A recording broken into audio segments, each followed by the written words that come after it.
Just about everybody has taken a spin on Spokane's most popular amusement ride, but no one has ever experienced the Looff Carrousel quite like this. It's a brand new display case for one of Spokane's most precious jewels. This new rotunda gives this century-old carousel the space and lighting it deserves. Each and every one of these animals are completely restored. And while the carousel's beauty shines through more than ever, you can still grab a ring and toss it at the target. It's a beautiful building, inside and out. And now it's your turn to take an exciting ride back in Spokane's history.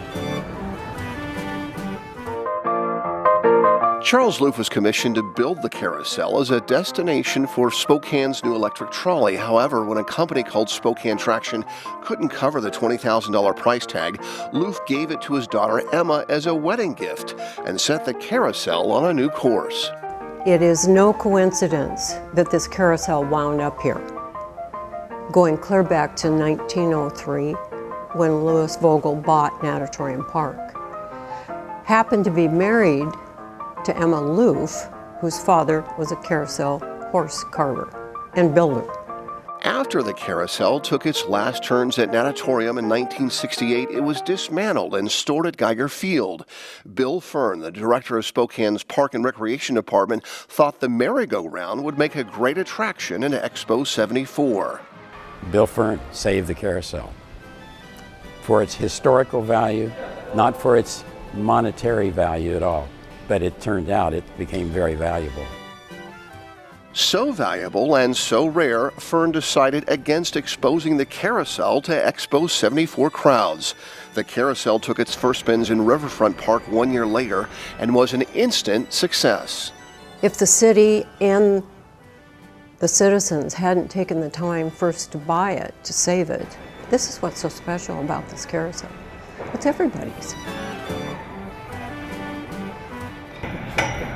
While the Looff's newest home was taking shape, volunteers headed up by Betty Largent painstakingly refurbished every aspect of the carousel, including 333 antique mirrors. It has to be taken down very carefully because of all the mirrors. And when we put it back, it has to be put together even more carefully. And that can just bend over. And that job has been entrusted to second-generation carousel restoration expert Brad Perrin. Spokane is one of the few success stories of a municipality actually buying, operating, and owning a carousel. This functional piece of fine art weighs in at 7 tons, yet is so well balanced. Just one person can push the entire machine.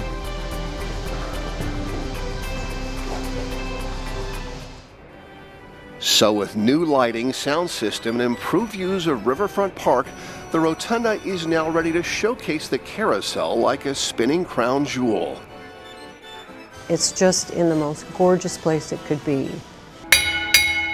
It's going to be a signal that, my goodness, this is a beautiful carousel throwing out all this reflective light.